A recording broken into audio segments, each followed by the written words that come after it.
예, 안녕하세요. 예, 저는 세종대학교 변재욱 교수입니다. 예, 오늘 EPCIS에 대한 소개하고 EPCIS 버전 2.0에 대한 프로토타입인 올리오 EPCIX 기본적인 활용 방법에 대해서 실습, 튜토리얼 이런 거 진행하도록 할게요. 그래서 제가 먼저 EPCIS 표준에 대해서 가장 기본적인 오늘 올리오 EPCISX를 활용하기 위한 가장 기본적인 내용 정도만 커버할 거예요.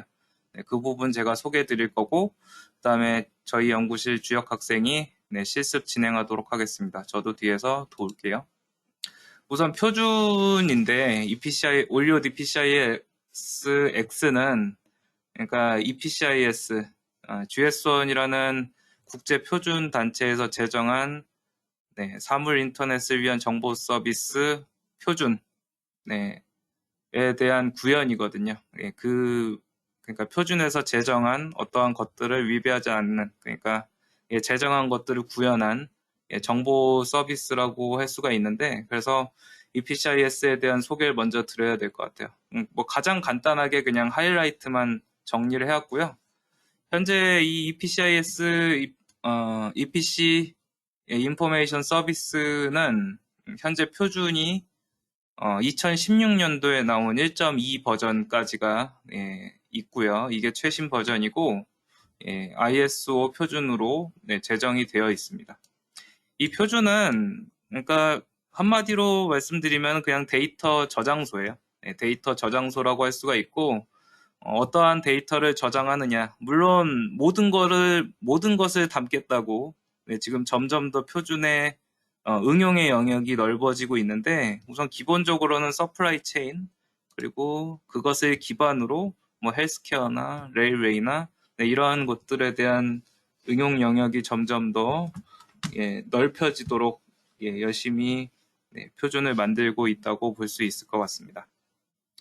이 표준은 그래서 표준인데, 그럼 도대체 어떤 것을 표준화를 하느냐? 간단히 말씀드리면은 두 가지예요. 그냥 이거 펜이 이상하네. 잠깐만요. 간단히 말씀드리면은 두 가지를 표준화를 합니다. 두 가지를 표준화를 하는데, 첫 번째는 데이터 포맷에 대한 표준화. 정보를 저장하고 가져간다고 말씀을 드렸잖아요. 그냥 정보 저장소라고 말씀을 드렸기 때문에 그 저장되는 정보에 대한 규격을 아마 표준화를 해야 될 것 같습니다. 그게 첫 번째 표준화고요. 두 번째 표준화는 이제 저장과 그리고 데이터 취득을 어떻게 해야 되느냐, 그것에 대한 서비스 인터페이스에 대한 표준 되겠죠. 그래서 이 표준은 두 가지에 대해서 표준화를 하고 있다. 데이터 포맷과 서비스 인터페이스에 대한 표준을 하고 있습니다. 그래서 나중에 관심이 있으시면은 이 링크를 들어가시면은 대략적으로 뭔가 이상한데 잠깐만요. 제가 링크를 좀 깨지게 드리게 될 것 같네요. 채팅창에 보시면은 이곳에 들어가시면 이 표준이 어떤 것인지 대략적으로 아마 느끼실 수 있을 것 같아요. 이 정도 하고 우선 넘어가겠습니다. 그래서 제가 데이터 포맷에 대한 표준화와 서비스 인터페이스에 대한 표준이라고 말씀을 드렸는데, 그럼 하나하나 좀 보겠습니다. 표준화. 전반적으로 이 EPCIS 표준을 구현한 시스템은 다음과 같이 보통 생기게 될 것 같아요. 제 생각에는 다음과 같이 보통 생기게 될 것 같습니다. 정보를 저장해야 되니까 우선 저장소가 있어야겠죠? 정보 저장소, 그것을 이름을 EPCIS 레포지터리라고 하겠습니다. 이거는 표준에 나온 용어예요. EPCIS 레포지토리에 정보가 저장이 될 것입니다. 어떤 것이 저장이 되느냐? EPCIS 도큐먼트라는, 그러니까 어떠한 문서인데 EPCIS에서 제정하고 있는 데이터 포맷을 지키고 있는 문서, 그것을 EPCIS 도큐먼트라고 할게요. 그것이 저장되는 거죠. 그리고 이 정보들은 레파지토리에 정보들이 많이 쌓이게 될 텐데, 그것을 가져갈 수 있을 거예요. 저장된 정보를 가져갈 수 있을 겁니다. 그래서 이 EPCIS 문서를 저장하고 가지고 가는 거예요. 네, 저장소에 저장하고 생산자는 정보를 저장하고 네, 소비자는 정보를 가지고 간다. 네, 라고 볼 수가 있을 것이고 어떻게 저장해야 되는지 어떻게 가져가야 되는지 이러한 부분이 표준화가 돼 있다고 예, 말씀을 드렸습니다. 즉, 이 그림은 앞에 제가 말씀드렸던 스탠다드 하이라이트, 캡처에 대한 그러니까 데이터 포맷에 대한 표준화 그리고 서비스 인터페이스에 대한 표준화를 예, 그림으로 네, 좀 그려봤습니다. 이 서비스 인터페이스에서 예, 뭐가 어떠한 일들이 보통 벌어지게 되는지 약간만 자세히 볼게요. 정보를 이제 저장을 해야 될 것인데 이 캡처 인터페이스가 그러니까 어떻게 정보를 저장해야 되는지가 표준화가 되어 있거든요. 이것은 표준에 대한 것은 아니지만 보통 이 EPCIS 시스템은 이 문서를 우선 받아야겠죠. 받고 이게 어떠한 데이터가 표준화된 데이터 포맷과 맞는지 네, 맞는지 봐야 될 것 같고요. 그리고 실제로 저장하는 역할을 하게 될 것 같습니다. 즉, EPCIS 표준을 구현한 시스템, 저는 EPCIS 시스템이라고 부르는데 EPCIS 시스템이 캡처 인터페이스를 구현할 때 문서를 받고 검증하고 그리고 저장하는 역할을 네, 구현을 해야 될 것 같고요. 네, 그 측면에 대해서 한번 지금 말씀을 드렸고 두 번째는 이제 정보를 가지고 갈 때 어떻게 가져가야 될 것이냐, 전부 다 가져갈 것이냐, 아니면 내가 원하는 부분만 볼 것인가, 아니면은 내가 원하는 방식으로 정렬해서 가져올 것인가, 내가 원하는 만큼만 가져올 것인가, 개수를 지정한다는 것이에요. 그래서 이러한 것들을 표준화를 해놨습니다. 이 PCI GS1에서 표준화를 해놨기 때문에 네, 그 표준 쿼리 인터페이스를 이 PCIS 시스템은 잘 구현해야 될 것이고 제가 방금 말씀드렸던 전부 다 가지고 올 것인지 필터링을 할 것인지 소팅 할 것인지 리미팅 할 것인지 이러한 것들에 대한 쿼리 파라미터를 잘 사용자가 제공할 수 있게 하고 그것을 잘 이해해서 처리할 수 있어야 될 거예요. 그래서 이 PCIS 시스템은 쿼리 인터페이스를 이런 방식으로 구현하게 될 것 같습니다. 네, 그렇게 우선 네, 리뷰를 해드렸고요. 조금 더 자세히 살펴볼게요. 자, 데이터 스탠다드. 그러니까 데이터 스탠다드와 서비스 인터페이스 스탠다드인데 데이터 스탠다드 먼저 보겠습니다. 저장되는 정보, 데이터가 데이터 그러니까 표준화된 데이터 포맷에 맞춰서 맞춰져 있어야 된다고 말씀을 드렸는데 그것이 EPCIS 도큐먼트라고 말씀을 드렸어요. 그게 어떻게 생겼는지에 대해서 조금 리뷰를 해드리도록 하겠습니다. 이게 맨 처음에 보면은 굉장히 복잡해 보이거든요. 그러니까 GS1에서 굉장히 다양한 산업이나 사용자들의 수요를 만족시키기 위해서 그 안에 있는 필드들이 굉장히 다양하고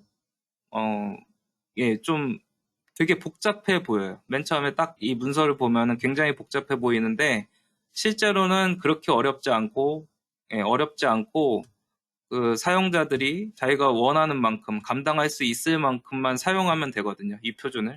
네, 그런 측면에서 오늘 아마 실습도 진행되게 될 것 같습니다.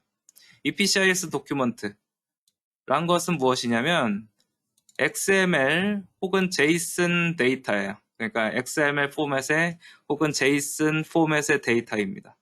버전 1.2까지는 XML만 지원을 했었어요. 물론 저희 올리오 EPCIS는 JSON도 지원을 해보려고 지원을 했었긴 했지만 그건 표준적인 것은 아니었거든요. 하지만 2.0에서 이제 XML 포맷과 JSON 데이터 포맷을 제정을 합니다. 그래서 XML 데이터 혹은 JSON 데이터인 거죠. 그게 근데 GS1에서 제정한 데이터 포맷에 맞아야 됩니다. 네. 이 EPCIS 도큐먼트는 다음과 같은 정보를 담을 수가 있습니다.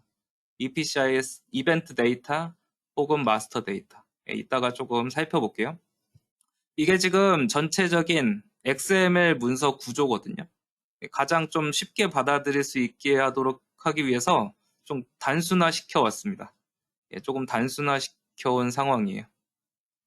여기서 위쪽에 보시면은 제가 아까 전에 EPCIS 도큐먼트는 마스터 데이터 혹은 이벤트 데이터를 가지고 있다고 말씀을 드렸잖아요. 그래서 만약에 이 EPCIS 도큐먼트가 마스터 데이터를 가지고 있다면은 이 부분을 사용해 가지고 정보를 표현하게 될 것입니다. 마스터 데이터가 뭔지 아직 말씀은 안 드렸지만 조금 이따 설명을 드릴 거예요. 지금은 우선 전체적인 구조만 보도록 하겠습니다. 이벤트 데이터는 이 부분이에요. 이 부분입니다. 자, EPCIS 도큐먼트에는 하나 이상의 0개 이상이라고 할까요? 이벤트 데이터들이 들어갈 수 있는데 이 부분에 이제 데이터를 저장하고자 하는 사람들이 현재 이벤트를 잘 표현해서 넣으시면 되겠습니다. 여기 보면은 오브젝트 이벤트가 하나 이상인 것을 알 수가 있어요. 이게 엄청 많아도 괜찮습니다. 뭐 300개가 돼도 상관없어요.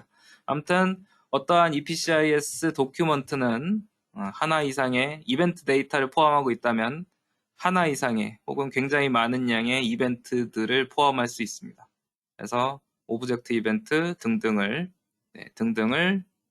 표현하고 이것을 캡처 인터페이스로 전달하면 저장하게 되고 쿼리 파라미터 주면은 제가 원하는 EPCIS 문서 거기 만약에 이벤트가 있으면 가져올 수 있게 되는 거죠. 그래서 아무튼 EPCIS 도큐먼트는 이벤트를 가지고 있다면은 하나 이상의 많은 이벤트를 표현해서 캡처할 수 있게 되고 혹은 마스터 데이터를 넣을 수 있게 될 것 같습니다. 오늘은 굉장히 간단한 것만 할 거기 때문에 요 세 가지 타입의 이벤트 그리고 마스터 데이터 부분을 보도록 하겠습니다. 자, 첫 번째 이벤트에는 타입이 있거든요. 제가 아까 맨 처음에 서플라이 체인의 데이터를 우선 시작으로 어플리케이션 범위를 넓혀가고 있다라고 제가 판단하고 있는데요. 여기 보면은 그러니까 여러분들이 마켓에서 사시는 어떠한 물건, 이 생산자로부터 리테일 스토어까지 와가지고 저희가 구매를 하게 되잖아요. 이것에 대한 이력들이 EPCIS에 저장돼 있다는 것이죠. 그래서 서플라이어는 어떠한 물건이 생산돼가지고 우리의 손까지 올 때까지의 그러한 어떠한 정보들이 있을 텐데 이 물건이 서플라이어에서 처해지는 어떠한 상황들이 있을 거 아니에요? 이 물건이 서플라이어에서 웨어하우스로 뭐 팔렸다든지 아니면은 뭐 생산이 됐다든지 아니면 뭐 조립이 됐다든지 이런 것들이요. 이러한 다양한 이벤트들이 있을 건데 이것을 저장하고 있는 게 EPCIS라는 것이죠. 그 얘기는 이 이벤트라는 것의 타입이 지금 5개가 있는데 이 이벤트들이 꽤 서플라이 체인과 연관된 것들이 많습니다. 많다는 것을 의미하기는 해요. 의미하기도 합니다. 그래서 그런 측면에서 아마 보시면은 조금 더 이해하기 쉬울 것 같아요. 만약에 어떠한 물건이 생산이 됐다든지 아니면은 어떠한 서플라이 체인에서 어떠한 사이트에서 발견이 됐다든지 아니면은 이제 파기가 된다든지 이러한 류의 이벤트들이 있습니다. 이러한 류의 이벤트는 GS1에서 이러한 이벤트는 오브젝트 이벤트 타입을 이용해서 표현하는 게 좋다라고 정의를 하고 있어요. 그래서 물건에 대한 생산 그리고 발견 그리고 파기 이런 것들 그게 뭐 바코드 리더를 통해서 읽혔든 RFID 리더를 통해서 읽혔든 아니면은 그냥 서비스 종사자들이 매뉴얼하게 입력을 하였던 어쨌든지 간에 물건에 대한 생산 그리고 제거 그리고 발견에 대한 것들이면은 오브젝트 이벤트로 표현하면 괜찮다 라고 그렇게 이야기를 하고 있습니다. 그래서 이 오브젝트 이벤트는 다음과 같은 정보를 저장하게 돼요. GS1에서는 이거를 뭐 4가지 차원이라고 이야기를 하는데 결론적으로는 이벤트 어떠한 물건이 언제 어디서 어떻게 어떻게 왜를 이벤트는 표현하고 있고 그것을 저장한다는 것이거든요. 그래서 만약에 이 패키징 공장에서 이 박스가 뭐 검사를 하고 있다 언제, 뭐 이런 것들이 있으면은 적절한 필드를 사용해서 이벤트를 잘 표현하면 되고, 이것이 물건의 발견에 관련된 것이니까 오브젝트 이벤트로 표현하면 적절하겠구나, 어색하지 않겠구나, 정도로 받아들여 주시면 될 것 같습니다. 이러한 간단한 예제를 하나 준비했거든요. 여기 뒤에 보시면은 패키징 공장에 어떠한 패키지가, 이게 뭐 검수를 위한 건지는 잘 모르겠어요. 아무튼 이 공간을 이렇게 지나가잖아요. 네, 이럴 때 패키징 공장에서 이 물건이 발견되었다라는 사실을 EPCIS에 저장하고 싶다는 상황이에요.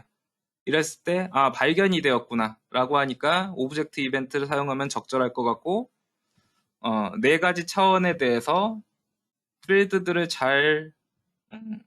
필드의 정보를 잘 입력해 가지고 이 사실을 저장을 한 상황이거든요. 지금 보면. 네, 그래서 뭐 7월 10일에 이때에 이 패키지가 이 패키징 공장에서 검사를 위해서 발견되었다라는 사실을 XML 포맷, 그러니까 표준 규격에 맞는 XML 포맷에 잘 입력이 된 거예요. 그러니까 EPCIS 사용자들은 이 포맷을 잘 이해를 하고 적절한 필드들을 사용해서 이 사실을 잘 표현하면 될 것 같습니다. 이게 아마 거의 가장 최소화된 모습일 것 같고요. 여기 안에 엄청 많은 필드들이 있거든요. 엄청 많은 필드들이 있는데 오늘 실습을 통해서 스텝 바이 스텝으로 점진적으로 계속 확장해 나갈 거기 때문에 아마 꽤 이해하는데 어렵지 않을 거라고 예상이 됩니다. 네, 오브젝트 이벤트 한번 살펴봤고요. 두 번째는 어그리게이션 이벤트. 어그리게이션 이벤트는 어떠한 물건이 다른 곳에 담긴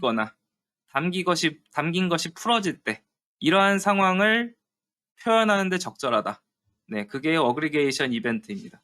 그래서 여기 만약에 딸기잼이 있는데 어떠한 박스에 담기는 것 혹은 담긴 게 풀어지는 것, 네, 이런 상황을 저장하기에 적절하고요. 아니면은 이러한 박스들이 있는데 이것이 트럭에 담기거나 트럭에서 다시 풀어지거나 하는 이러한 상황, 이러한 상황을 이야기하기에 적절하니까 이러한 상황이 있을 때는 어그리게이션 이벤트를 사용하면 적절하겠구나. 필드들도 그렇게 구성이 돼 있어요. 여기 밑에 보면은 페어런트 아이디, 칠드런 EPC들이 있죠. 그래서 이 페어런트는 뭐 트럭 아니면은, 그러니까 트럭이 이 박스들을 담고 있다면은 이 트럭이 페어런트가 될 것이고, 어떠한 특정 박스가 딸기잼을 담을 때에 대한 상황에 대해서 표현하고 싶다라면은 페어런트가 이 박스가 되겠죠. 박스와 그 안의 요소들,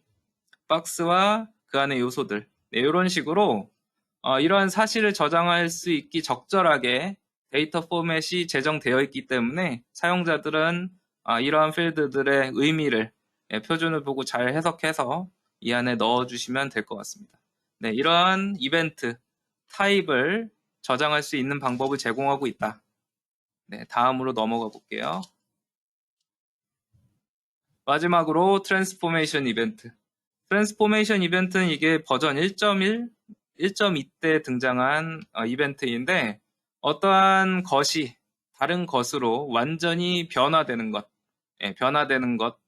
대한 이벤트를 표현할 수 있도록 하기 위해서, 그러니까 자연스럽게 표현할 수 있도록 하기 위해서 제정한 이벤트입니다. 이전에는 다른 이벤트들을 이용해가지고 이러한 사실을 표현하는 논문들도 본 적이 있고요. 네, 그런 상황이었는데 이 이벤트가 1.1에서 새롭게 제정됨으로써 이제 그렇게 어색하게 이러한 이벤트를 표현할 필요가 없어졌다. 라고 보면 될 것 같습니다.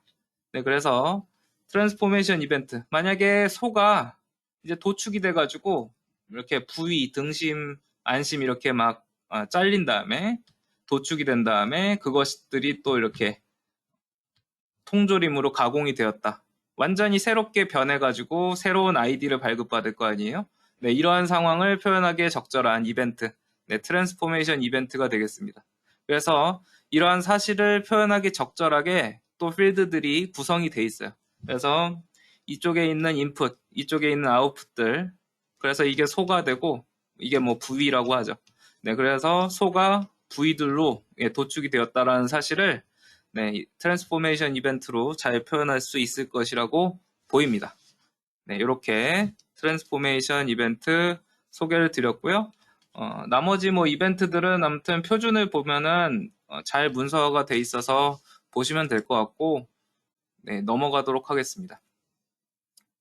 아까 전에 제가 EPCIS 도큐먼트는 이벤트 데이터나 마스터 데이터를 담을 수 있다라고 말씀을 드렸는데, 저는 지금 어떠한 특정 시간에 유효한 이벤트를 표현하는 이벤트 데이터만 말씀을 드렸어요. 그러면 도대체 마스터 데이터는 무엇이냐에 대해서 한번 이야기를 해보고자 합니다. 여기 보면은 이 맨 처음에 제가 사용했던 이 예제를 보면은 이 시간에 이 물건이 이곳에 발견되었고, 네, 인스펙팅을 위해서 네, 발견되었다는 사실을 어떠한 사람이 저장을 해놓으려고 이 PCIS 도큐먼트를 만든 상황입니다. 여기서 보면은 비즈 스텝이 URN EPC 글로벌 CVV 인스펙팅 이렇게 돼 있는데, 그럼 도대체 이 의미는 도대체 무엇이냐? 예, 그 의미에 대해서 알아야지 사람들이 잘 사용할 수 있을 거 아니에요? 이 부분은 GS1에서 CBV, 그러니까 Core Business Vocabulary, 이게 아마 그 약어가 좀 바뀐 것 같은데, 아무튼 CBV 이게 CBV 이 표준에 이 각각의 비즈 스텝에 대해서 정의를 해놓고 있습니다. 그래서 이러한 어휘들을 스탠다드 보캐블러리라고 하고요. 이곳에 가면은 정확한 의미를 알 수 있습니다. 그러니까 세계의 사람들이 이 표준을 보고 적절한 어휘를 선택해서 이벤트를 저장할 거기 때문에 사람들끼리는 이 어휘에 대해서 혼동이 없다. 네, 그래서 굉장히 상호 운용적으로 표준화된 방식으로 정보를 교환할 수 있다. 네, 이게 컨셉이에요. 네, 그래서 이러한 부분은 스탠다드 버케블러리로서 네, 문서를 보면은 네, 될 것 같고요. 여기 보면은 리드 포인트가 있는데, 그러면 도대체 이 위치는 어떠한 디테일 정보를 가지고 있느냐 궁금할 수 있잖아요. 네, 그래서 이러한 정보를 저장할 수 있는 방법을 제공해 줍니다. 이건 사용자가 만들어야 되겠죠. 이 부분은 이 인스펙팅이라는 것이 정확한 어떠한 의미를 가지고 있다. 네, 표준 단체에서 제정하고 있지만 이 부분은 사용자가 네, 정의를 내릴 것입니다. 유저 버케블러리라고 하고요. 마스터 데이터의 형식으로 데이터를 저장할 수 있습니다. 하나하나씩 자세히 살펴보겠습니다. 첫 번째, 마스터 데이터. 여기 약간 좀 혼용돼 있는데, 마스터 데이터의 유저 버케블러리, 스탠다드 버케블러리가 있는 것입니다. 그래서 유저 버케블러리는 이제 사용자가 직접 어떠한 위치에 대해서 아니면 비즈니스 트랜잭션에 대해서 어떠한 EPC, 클래스 레벨의 EPC에 대해서 자세한 정보, 유통기한, 이런 것이 언제, 어느 정도인지, 아니면 장소라면은 이 장소에 대한 정확한 위치가 어디인지, 예, 지오 코디네이션이 어떻게 되는지, 네, 이런 것들, 뭐, 전화번호가 될 수도 있겠죠? 정확한 정보들, 사용자가 직접 저장할 수 있게 허용하고 있고, 그 정보 가져올 수 있게 허용합니다. 네, 그러한 측면의 마스터 데이터가 있고, 두 번째는 스탠다드 버케블러리로서 아까 비즈니스 스텝이나 지금 소개는 안 드렸지만 어떠한 물체 상태에 대한 정보를 나타낼 수 있는 디스포지션 뭐 이런 것들이 있거든요. 네, 이것이 전부 표준화된 문서의 형태로 되어 있습니다. 그래서 여기 보면 인스펙팅이 이러한 의미를 가지고 있고 예제까지도 친절하게 나와 있죠. 그래서 사용자들은 이거를 잘 보고선 필드에 넣으면 될 것 같고요. 요거 조금 더 자세히 또 풀어볼게요. 네, 그래서 만약에 GS1 글로벌 오피스가 있다. GS1 글로벌 오피스라는 위치가 만약에 이거라고 가정을 할게요. 라고 했을 때 사용자가 이 위치에 대한 정보, 레티튜드가 얼마인지, 롱기튜드가 얼마인지, 그러니까 사람의 눈으로 볼 수 있는 어떠한 어드레스는 어디인지, 아니면은 폰 넘버가 무엇인지, 이런 것들을 요 마스터 데이터의 형태로 넣으면 되겠습니다. 맨 처음에 보면은 제가 오버뷰를 이렇게 드렸죠. 요 위에 마스터 데이터를 저장하려고 하면 도큐먼트 안에 마스터 데이터 안에 버케블러리 리스트, 버케블러리가 들어가 있는데, 네, 요 부분, 안에 이런 느낌으로 저장을 해주시면은 이 GS1 글로벌 오피스에 대한 디테일한 정보 저장을 할 수가 있습니다. 이게 유저 버케블러리고요. 또 다른 측면으로는 여기 receiving이라는 만약에 비지 스텝이 있을 때 이 부분인 CBV에 정의되어 있는 스탠다드 버케블러리이기 때문에 이 문서를 잘 보시면은 CBV 문서를 잘 보시면은 자세한 정보를 얻을 수 있습니다. 네, 이렇게 지금까지 이벤트 데이터, 마스터 데이터 설명을 드렸습니다. 지금까지 데이터 스탠다드에 대해서 간략한 소개를 드렸고요. 이제 이것을 어떻게 저장하고 어떻게 가져와야 되는지 소개를 간략하게 드리겠습니다. EPCIS 새로운 표준 버전 2.0에서는 SOAP 혹은 REST 형태로 서비스 인터페이스를 제공하고 있습니다. 1.2까지는 SOAP 형태로 서비스 오리엔티드 아키텍처 형태로 만 제공을 했었는데 이번 버전부터는 REST도 지원을 하려고 합니다. 지원을 하려고 하고요. 다음과 같이 제가 정리를 해왔는데 캡처, get 스탠다드 버전 등등의 메소드들을 정의하고 있어요. 인터페이스니까요. 인터페이스니까 캡처 메소드는 어떻게 해야 된다. get 스탠다드 버전은 어떠한 일을 해야 된다. 이런 것들을 정의하고 있습니다.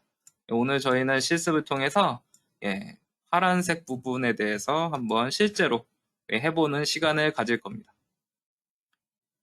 캡처. 문서를 저장하는 방법이에요. 문서를 저장하는 방법이고 어떻게 정의가 되어 있냐면은 지금 정리를 해왔는데 어떠한 캡처 인터페이스가 있어요. 어떠한 서비스 엔드포인트가 있으면 그곳에다가 포스트 메소드로 EPCIS 2.0 스키마에 맞게 XML 형태로 포스트 메소드로 전달하면 됩니다. 그게 캡처예요. 그렇게 정의를 하고 있고 이 캡처 인터페이스를 구현한 EPCIS 시스템은 그렇게 되도록 구현을 해야 된다는 겁니다.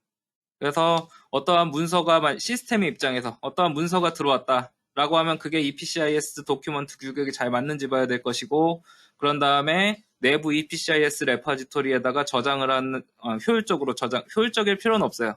아무튼 저장을 할 수 있는 방법이 필요할 거 아니에요. 그러한 부분을 구현해서 만들어야 될 것 같습니다.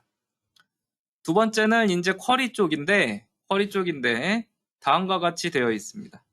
어떠한 서비스 또 엔드포인트가 있어요. 그러니까 쿼리 쪽에 대한 서비스 엔드포인트가 있으면은 그곳에다가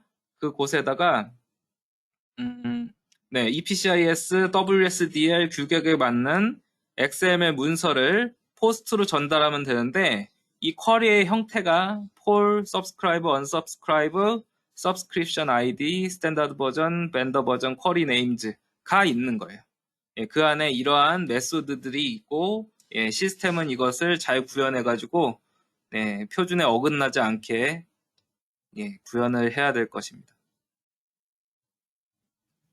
지금 현재 프로토타이핑하고 있는 올리오 DPCIS X는요 오픈 JDK 15 버전으로 현재 되어 있고 아무튼 최신으로 계속 갈 거예요. 최신으로 계속 갈 것이고 오픈 JDK 15 그리고 그 웹 서비스 아니면은 되게 효율적인 시스템 구현을 위해서 벌텍스라는 소프트웨어 프레임워크를 사용하고 있고요. 그 4.0.1 버전 지금 사용해서 구현되어 있고 이것도 계속 버전업 할 것입니다. 그리고 몽고DB를 이 EPCIS 레파지토리로 사용을 했고요. 그래서 이 몽고DB에 적절하게 데이터가 변화돼서 저장되고 또 제공됩니다. 자바로 거의 구현되어 있고요. 그런 상황이에요. 지금 현재 표준의 측면에서 보면은 XML을 저장하는 방법, 그리고 SOAP 쿼리, 그리고 새로운 기능성들이 되게 많은데 어떠한 특정한 아이디가 문서의 구조와 상관없이 의미적으로 같다면은 같은 해시 아이디를 제공을 해야 되거든요. 이러한 부분들 최대한 엄밀하게 지금 구현되어 있고 2.0부터는 CBV가 조금 강화된 뭔가 모듈 형태로 조금 지원이 돼요. 그 부분들 지금 구현이 되어 있고 그리고 REST 쪽 그리고 제이슨 쪽 이 부분은 지금 아직 표준이 지금 완성이 된 상태가 아니거든요. 그래서 지금 계속 지금 현재 있는 부분도 계속 엄밀하게 계속 구현을 해나가야 되고 더 엄밀하고 안정적으로 지금 시스템을 만들어야 되고 지금 제이슨 이 표준 쪽도 계속 바뀌고 있는데 그 부분을 잘 캐치를 해가지고 네, 만들어 나가야